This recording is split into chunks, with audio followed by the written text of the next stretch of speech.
नमस्कार साथियों, कैसे हैं आप लोग। आप सभी का मेरे YouTube channel GK and motivational YPS Devda में स्वागत है। आज अपन जो है वो बात करेंगे। मैंने टॉपिक लिखा है स्कूल व्याख्याता भूगोल। आपको मैंने पहले वीडियो में जो फर्स्ट पेपर के बारे में है वो अच्छे से बताया था कि फर्स्ट पेपर में मैंने कौन कौन सा मटेरियल पढ़ा स्कूल लेक्चरर के लिए और कौन किस तरह से मैंने तैयारी की, उस रणनीति को मैंने आपके साथ साझा किया था। आज अपन है वो मेरा जो सेकंड पेपर है, मैंने आपको पहले बताया था कि ज्योग्राफी से जो है राजपीसी लेक्चरर सेकंड पेपर के बारे में अपन है वो तैयारी के बारे में आज बात करेंगे कि कौन कौन सा मटेरियल पढ़ा। तो इसमें सबसे पहले मैं आपको बता दूंगा कि मैंने जो है वो कौन कौन सा मटेरियल पढ़ा और उसके बाद जो है कई साथियों का ये था कि सर जो मटेरियल है अगर हम सेल्फ स्टडी करनी चाहें या उसके लिए कौन कौन सी अध्ययन सामग्री या सटीक रणनीति क्या होगी, तो उसके बारे में अपन है वो बात करेंगे। तो एक चीज आप सबको मैं फिर से रिपीट कर देता हूं कि अब तक जो है वो ज्योग्राफी के जो पेपर यानी सेकंड पेपर में 120 जो है इस बार 130 का वेटेज बैठ गया था। 130 क्वेश्चन है वो बैठ गए थे और साइकोलॉजी से है वो 20 प्रश्न बैठे थे।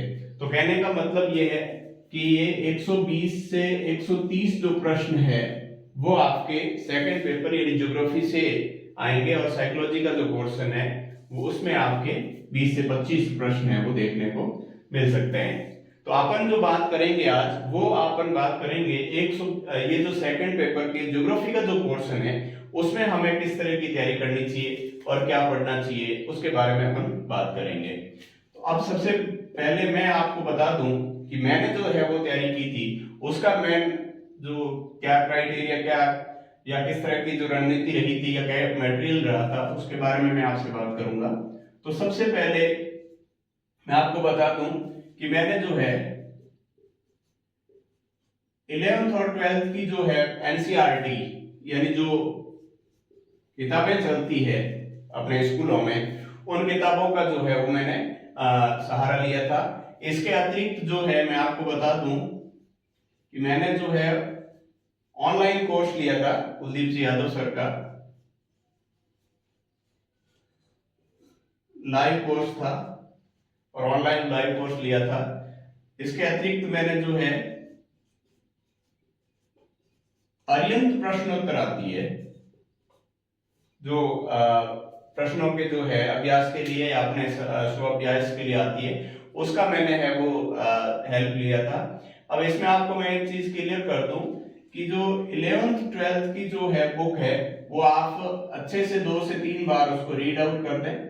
और कई बार क्या होता है कि हमें लगता है कि भाई हम है वो हमारी तैयारी इससे भी अधिक लेवल की है, इससे भी अच्छे लेवल की है, तो हम 11th 12th की बुक को क्यों पढ़ें। ऐसा नहीं है। ऐसा मैं इसलिए कह रहा हूं कि ये जो पाठ्यक्रम का जो निर्माण होता है, आरपीसी जो पाठ्यक्रम का निर्माण करती है या पाठ्यक्रम जो बनाती है वो सीधे रूप में है वो 11th 12th की बुक जो है 10+2 लेवल का देख लो, है ना, या यूजी लेवल का या पीजी लेवल का देख लो। तो ये जो टॉपिक है वो आपके 11th और 12th की किताबों के पाठ आपको है वो देखने को मिलते हैं। तो इसलिए एक आपका एक कंसेप्ट क्लियर हो जाए एक किसी भी एग्जाम के प्रति, उसके लिए आपको यहाँ से ये है वो 2 से 3 बार अच्छे से आपको पढ़ना जरूरी है। इसके अतिरिक्त मैंने जो है वो कुलदीप जी यादव सर का जो कोर्स है इसके अतिरिक्त मैंने एक्स्ट्रा मैंने ऐसे कुछ भी नहीं पढ़ा था कि भाई इसके अतिरिक्त ये जो चीजें हैं या जो गाइडेंस है। हाँ जरूर मैं आपको ऑथेंटिक बुक्स जो है अगर आप अध्ययन सामग्री में अपनी किताबें शामिल करना चाहें तो उसके लिए मैं आपको जरूर बता दूंगा, लेकिन मैंने जो है वो इसी मटेरियल के आधार पर है वो तैयारी की थी। हाँ इसमें जो है यादव सर के यूनिट वाइज जो टेस्ट सीरीज होती है वो मैंने अटेंड की थी जो साथ में मिल जाती है। इसके अतिरिक्त मैं आपको सबसे मोस्ट इंपोर्टेंट बात बता दूं कि मेरे पास RPC 2013 school lecturer geography, RPC 2015 और 2018 जो 20 में पेपर हुआ था, इन तीनों भर्तियों के जो पेपर है वो मेरे पास हार्ड कॉपी के रूप में है वो उपलब्ध थे और ये हमेशा मैं अपने टेबल पे रखता था और जब भी तैयारी करता था तो मैं ये देखता था कि इस टॉपिक में से 2013 में कौन सा प्रश्न बना, 2015 में किस टाइप का प्रश्न बना, 2018 में किस टाइप का प्रश्न बना, इस तरह से है वो मैं तुलनात्मक अध्ययन करता था। और इस तुलनात्मक अध्ययन का मेरे को बहुत ज्यादा फायदा हुआ साथियों, ये मैं खुले मन से कह रहा हूं कि इस अप्रोच के साथ जो मैंने तैयारी की। और मैं आपको बता दूं कि मैं तैयारी करते टाइम जैसे कोई भी नोट्स है या कोई भी, उसमें मैं ऐसे लिखता था, जैसे मुझे लगा कि ये प्रश्न आ गया है 2013 में, तो मैं ऐसे लिखता था रेड पेन से आरपीसी 2013। इसी तरह मुझे लगा कि ये 2018 में यहां से इस टॉपिक से प्रश्न पूछा गया है, यही पूछा गया है, तो उसके साइड में मैं आरपीसी 2018 ऐसे लिख देता था। और कंप्लीट नोट्स में आपको ऐसे है वो अनेकों, क्योंकि सिंपल सी बात है कि 120 प्रश्न आते थे, तो निश्चित रूप से 360 प्रश्नों का तो है वो इस तरह से लिखा हुआ मिल जाता था। इसके अलावा अपन बात करें अब यहाँ की भाई किस तरह की तैयारी होनी चाहिए, तो वो मैं आपको बता दूं कि अपन अब जो है यहाँ पे सब्जेक्ट वाइज जो है कौन कौन से टॉपिक है, 10+2 में कौन से हैं, यूजी लेवल में कौन से हैं और पीजी लेवल में कौन से हैं, उसकी अब अगर अपन बात करें कि भाई कौन कौन सी जो है, तो सबसे पहले इसका जो पोर्शन है वो उठा लेता हूं मैं। जैसे मान लो भौतिक भूगोल। अब भौतिक भूगोल यानी फिजिकल ज्योग्राफी। अब फिजिकल ज्योग्राफी को 3 पोर्शन में इसमें आपके बांटा हुआ है। इस चीज का विशेष रूप से ध्यान रखना कि 3 पोर्शन में, जिसमें पहला आता है भू आकृतिक, दूसरा आता है जलवायु विज्ञान जो है, तीसरा आपके आता है समुद्र विज्ञान।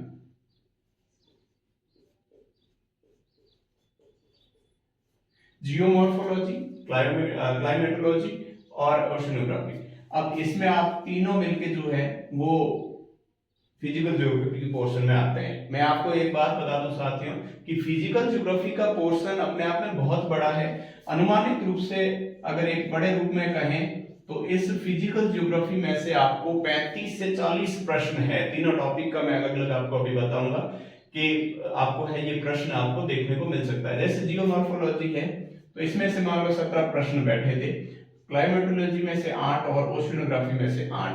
तो कहने का तात्पर्य ये है कि ये जो ऑन एन एवरेज है वो आपके 35 से 40 प्रश्न तक है वो इसमें से आ जाते हैं। पीजी लेवल के जो टॉपिक है वापस इसमें भू-आकृति वाले में, उसमें से भी है वो प्रश्न बैठे थे। तो सब मिला के जो मैं आपको बता रहा हूं कि 35 से 40 प्रश्न है वो फिजिकल ज्योग्राफी में से बैठ जाते हैं। तो अपने आप में ये बहुत बड़ा पोर्शन है। और दूसरी बात मैं ये आपको बता दूं कि ये अपने आप में एक अप्रोच वाला है टॉपिक है। इसमें आपको तैयारी जो है वो एक तो मैं आपको बताऊंगा 11th की जो बुक आती है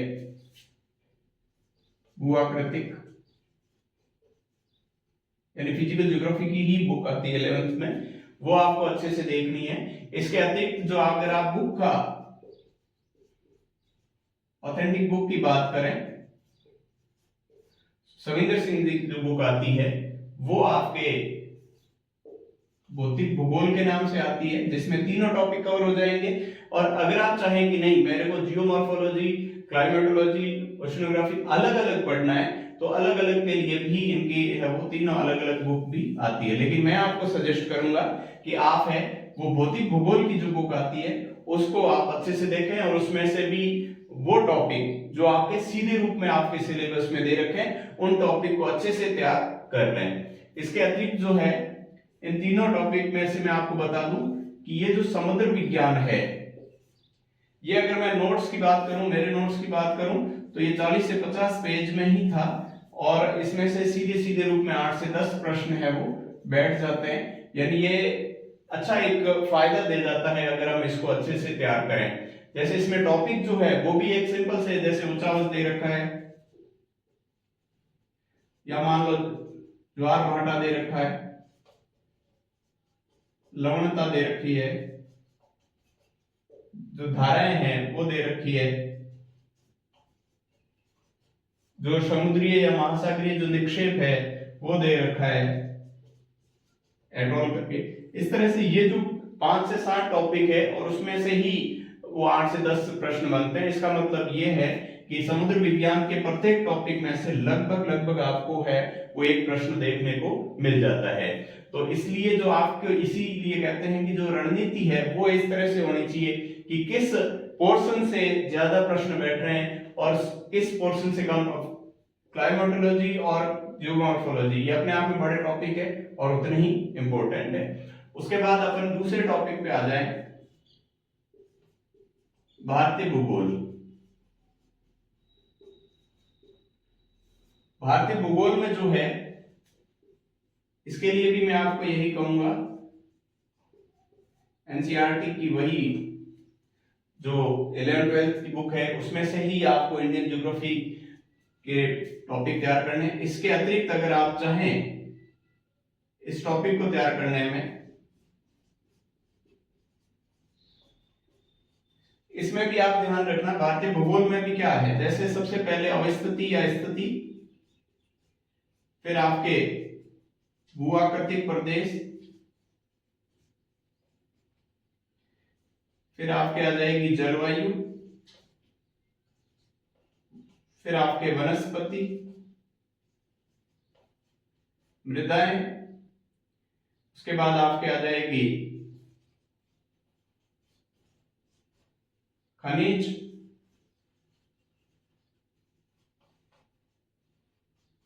प्रमुख फसलें, और उद्योग में आपके दो उद्योग है वो दो ही तैयार करने हैं। विशेष रूप से ये ध्यान रखना दो ही उद्योग तैयार करने, एक तो आपके लोह इस्पात और एक आपके सूती वस्त्र। इसके अतिरिक्त जो टॉपिक है जैसे पर्यावरण प्रदूषण हो गया या सतत विकास हो गया, ये सारे के सारे एक अच्छा ये कहते हैं कि आपदा प्रबंधन में आपके जैसे मान लो टॉपिक दे रखे हैं, बाढ़ है, सूखा है, भूस्खलन है, ये सारे के सारे टॉपिक है वो इस इंडियन ज्योग्राफी में। लेकिन आपको जो है वो ये जैसे मान लो स्थिति है, भूआकृतिक प्रदेश में से हमेशा प्रश्न आपको देखने को मिलेगा, तो ये एक तय प्रश्न है। जलवायु है, इसमें से आपको प्रश्न देखने को मिलेगा।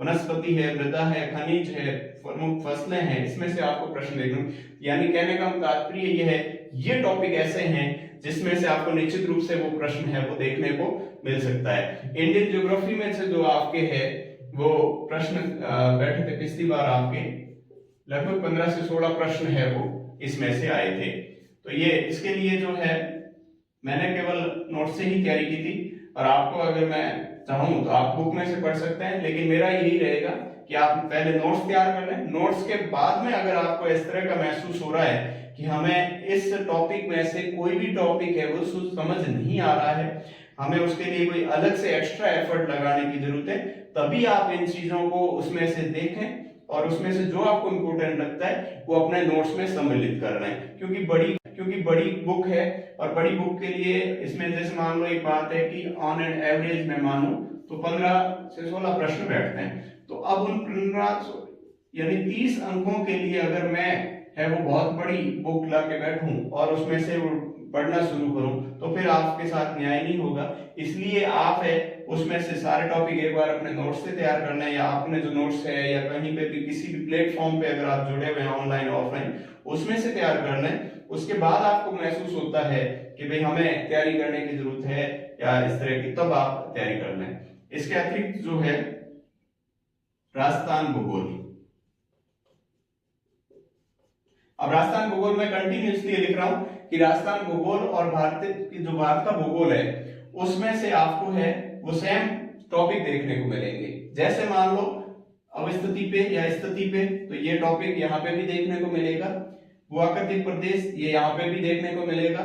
जलवायु राजस्थान की बात होगी, वनस्पति राजस्थान की बात होगी, मृदाएं है ना, इस तरह से जैसे खनिज है और प्रमुख फसलें हैं। इसके अतिरिक्त जो पिछली बार एक टॉपिक ऐड हुआ है राजस्थान भूगोल में, अपवाह तंत्र। अब ये अपवाह तंत्र जो टॉपिक ऐड हुआ है ये आपके लिए अपने आप में महत्वपूर्ण है,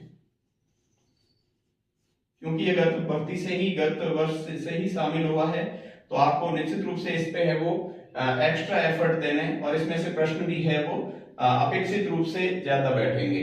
तो इस तरह से आप राजस्थान भूगोल के लिए है वो एचएम सक्सेना सर की बुक आती है वो आप पढ़ सकते हैं। इसके अतिरिक्त जो नोट्स है आपके, उस नोट्स में से मैं एक बार बार नोट्स का इसलिए कह रहा हूँ कि ये जो सारी चीजें जो मैं किताबें बताऊंगा, भले वो आगे कार्टोग्राफी की बात करेंगे या भौगोलिक चिंतन की अपन बात करेंगे, उन सारी बुक्स को अगर अपन देखेंगे तो वो अपने आप में एक आपके लिए साहित्य या एक लाइब्रेरी का रूप ले लेगी।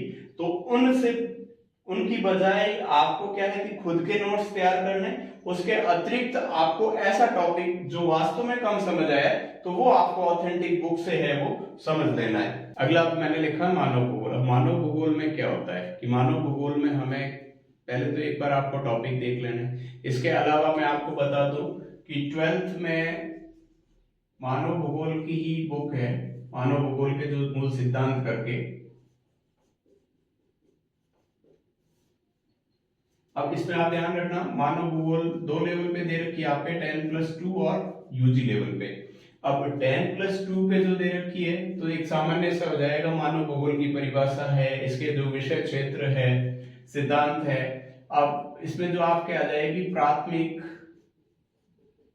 द्वितीयक, तृतीयक, चतुर्थक क्रियाएं, वो सारी की सारी आपके इसमें आ जाएगी।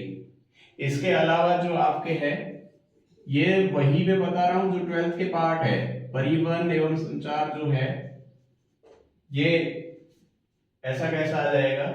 उसके बाद आपके विश्व जनसंख्या, वितरण घनत्व कह दो, ये 3 टॉपिक अपन। उसके अतिरिक्त जो है वो आपके HDI,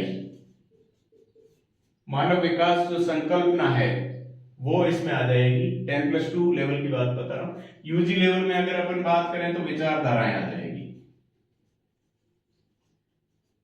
ठीक है। और यही विचारधाराएं आपके जो है वो 12th की बुक में अच्छे से दे रखी है। तो इसमें आपके निश्चयवाद, नवनिश्चय और संभववाद, ये 3 जो विचारधाराएं हैं वो आपके आ जाएगी।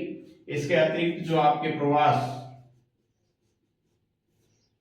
का टॉपिक आ जाएगा। प्रवास में फिर कारक है वो सारी की मैंने अब तक जो टॉपिक बताया ना, मैं फिर बता रहा हूं, ये 12th की बुक आप अच्छे से देखेंगे, अच्छे से 2-3 बार निकालेंगे, ये सारे के सारे टॉपिक की आपके एक सामान्य समझ बन जाएगी। और उसके अलावा जो आपके जो है प्रजातियों का दे रखा है, विश्व प्रजाति, ठीक है।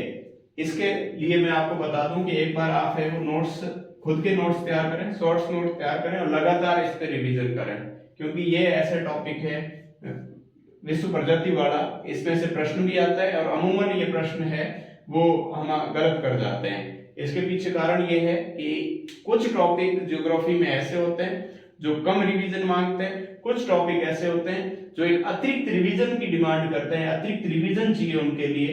तो ये जो टॉपिक है वो भी ठीक वैसा ही है, इसके लिए एक अतिरिक्त रिवीजन की जरूरत होती है। इसके लिए अगर आप बुक लेना चाहें, मान लो बुक में से देखना चाहें,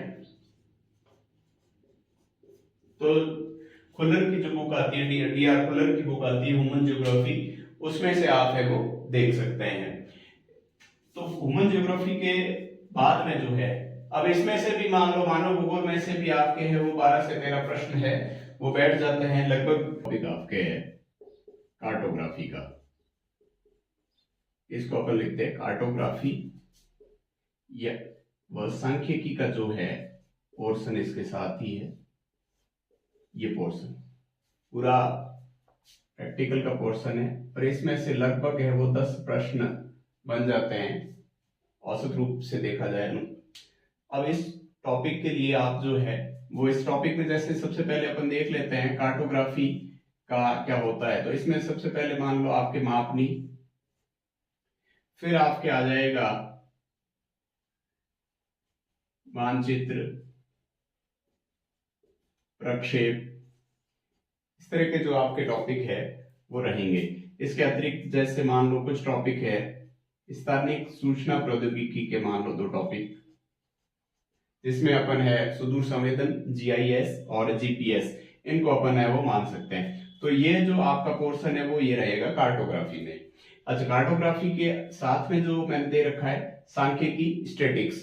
तो स्टैटिक्स में क्या हो जाएगा कि जो 10 तक की अपन स्टैटिक्स देखते हैं, मैथमेटिक्स में जो पोर्शन आता है, और इसमें आपके NCERT जो है प्रैक्टिकल की बुक है उसमें ये पूरा का पूरा पोर्शन रहता है। इसमें अपन देखेंगे तो इसमें आ जाएगा आपके माध्य, माध्यिका, बहुलक, मानक विचलन, सहसंबंध, ये टॉपिक है वो इस कार्टोग्राफी में के और स्टैटिक्स के तहत आ जाएंगे। यानी कुछ टॉपिक जो है वो, अब जैसे इसमें अपन अब इस कार्टोग्राफी की बात करें तो ये प्रोजेक्शन, ये टॉपिक ऐसा है, अमूमन ऐसा कोई पेपर नहीं मिलेगा आपको जिसमें से है वो प्रक्षेप में से प्रश्न न बनता हो। इसी तरह से जैसे स्टैटिक्स का पोर्शन है, सांख्यिकी का पोर्शन है, तो उसमें भले ही इनका संबंध हो या सीधे रूप में प्रश्न हो, सहसंबंध हो, मानक विचलन का कोई न कोई प्रश्न मिल जाएगा। इस तरह से जो है ये प्रश्न देखने को मिलते हैं। इसके जो मटेरियल है उसमें आप क्या करोगे कि 11th की जो प्रैक्टिकल बुक आती है, एक तो वो हो जाएगी, दूसरी अगर आप ऑथेंटिक बुक पढ़ना चाहें या टॉपिक तैयार करना चाहें तो एक बुक आती है जेपी शर्मा, जो प्रैक्टिकल के नाम से ही आती है, जेपी शर्मा की, उसमें से है वो आप जो टॉपिक दे रखे हैं आपके सिलेबस में उन टॉपिक्स को आप है वो देख के अच्छे से तैयार कर सकते हैं। ये जो मेजर टॉपिक रहे थे अपने सेकंड पेपर के लिहाज से, और इस सेकंड पेपर में जो एक टॉपिक है आर्थिक भूगोल, हालांकि इसमें 3 टॉपिक ही है लेकिन ये आर्थिक भूगोल, इकोनॉमिक ज्योग्राफी, ये आपकी यूजी लेवल का टॉपिक है आर्थिक भूगोल। इसमें क्या होगा कि जो प्राकृतिक संसाधन और उनका वितरण, प्राकृतिक संसाधन और उनका वितरण, साथ ही कृषि प्रदेश, औद्योगिक प्रदेश, इस तरह से करके इसमें 3 टॉपिक दे रखे हैं। तो ये आप है वो आर्थिक भूगोल है, इकोनॉमिक ज्योग्राफी है, वो आप है नोट्स के रूप में कहीं से भी आप है तैयार कर सकते हैं, क्योंकि ये बड़े टॉपिक है। जैसे प्राकृतिक संसाधन और इनका जो पूरे महाद्वीपों में संसाधन और उनका वितरण बताया जाता है और प्रश्न भी बनते हैं, लेकिन ये पिन पॉइंट 3 प्रश्न है। इसके अतिरिक्त जो अपन अब देखो, मैंने 10+2 और यूजी लेवल की बात की, फिर अपन आते हैं पीजी लेवल पे। पीजी लेवल को मैं अलग से इसलिए लिख रहा हूं कि गत वर्ष तक की जो परीक्षाएं थी उसमें तो ठीक था कि 2018 के पेपर में लगभग ये था कि 10 प्रश्न बनते थे, और 10 प्रश्न में क्या होता था कि पीजी में 7 लगभग सब्जेक्ट दे रखे हैं जिसमें वापस यही सब्जेक्ट रिपीट होंगे, लेकिन उनके वो टॉपिक पीजी लेवल के टॉपिक उसमें से दे रखे हैं। तो ये बात, अब क्या हुआ कि इन्होंने पिछली बार जो है लगभग 24 से 25 प्रश्न है वो पीजी पोर्शन में से हो गए। तो इसका मतलब ये है कि आने वाली भर्ती के लिए आपको पीजी पोर्शन को अच्छे से तैयार करना है। इस बार यही काफी साथियों से मिस्टेक हो गई थी कि पीजी के पोर्शन को उन्होंने ये माना था कि 7 टॉपिक है और 10 प्रश्न बनते हैं, और इसमें टॉपिक भी ऐसे होते हैं कि जिस टॉपिक में से प्रश्न बनना लगभग तय होता है। अभी मैं आपको जब ये 7 बताऊंगा उस समय मैं आपको बताऊंगा कि इस तरह, जैसे इस टॉपिक में से इसका प्रश्न बनता है या इस टॉपिक में से इस तरह से बनता है, तो वो तय होता है। तो इसमें से जो 24 प्रश्न निकले हैं, तो अब मैं आपको ये बात बता दूं, इस बार जो आप पीजी के टॉपिक तैयार करें उसको अच्छे से नोट्स के रूप में थोड़ा सा डिटेल में जाके तैयार करें, क्योंकि अब थोड़ा सा इस गत वर्ष के पेपर यानी 2022 के जो पेपर की बात करें, जो पिछला आरबीसी लेक्चर ज्योग्राफी का पेपर हुआ था, उसमें जो है वो इसको थोड़ा डीपली जाके पूछा गया है, तो वो आप विशेष रूप से ध्यान रखें इन चीजों के बारे में। इसके अतिरिक्त जो इसमें टॉपिक है, इसमें देखो क्या होगा, भूगोल में विचारक, पहला जैसे मान लो टॉपिक 7 टॉपिक में भूगोल में विचारक, दूसरा टॉपिक है भू आकृतिक विज्ञान, तो उसमें क्या है कि पीजी लेवल के टॉपिक आएंगे। भू आकृतिक विज्ञान में जैसे मान लो आपके ढाल विश्लेषण आ गया, इसी तरह उसमें जैसे आर्थिक भूगोल भी आएगा, जनसंख्या भूगोल है, कृषि भूगोल है, राजनीतिक भूगोल है, इस तरह से करके आपके वो 7 टॉपिक बनेंगे। मैंने जो सब्जेक्ट के रूप में जो आपको मैं बता दूं, इस तरह से मैंने है वो तैयार किया था। जैसे मान लो ये एक सिलेबस है, इसी तरह से मेरे पास 4 से 5 सिलेबस है वो थे। अब इसमें ये जैसे स्नातकोत्तर वाले हैं, उसमें मैंने भूगोल में विचारक जो है, अब भूगोल में विचारक में आपको पता है कि 3 टॉपिक है जिसमें व्यवहारवाद भूगोल है, नवीनतम प्रवृत्तियां, फिर भू आकृति का मैंने आपको बता दिया, मैं आगे लिख देता था जैसे आर्थिक। अब जैसे मान लो भूगोल में विचारक 3 टॉपिक है, यहाँ 3 टॉपिक लिख दिए।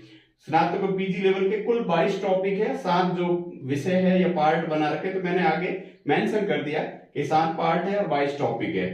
उसके बाद जैसे आर्थिक भूगोल है, अब आर्थिक भूगोल में मुझे पता था कि वेबर का जो न्यूनतम लागत सिद्धांत है उसमें से प्रश्न बनता है, एक प्रश्न भारत के आर्थिक प्रदेश में भी बनने के चांस रहते हैं, तो वो मैंने अच्छे से तैयार कर लिया। अब नगरीय भूगोल है आगे, तो नगरीय भूगोल में भी है वो अम्लैंड थ्योरी जो है, नगर प्रभाव क्षेत्र वाला अम्लैंड थ्योरी काफी महत्वपूर्ण है, इसमें से प्रश्न बनता है, तो वो मैंने अच्छे से तैयार कर लिया।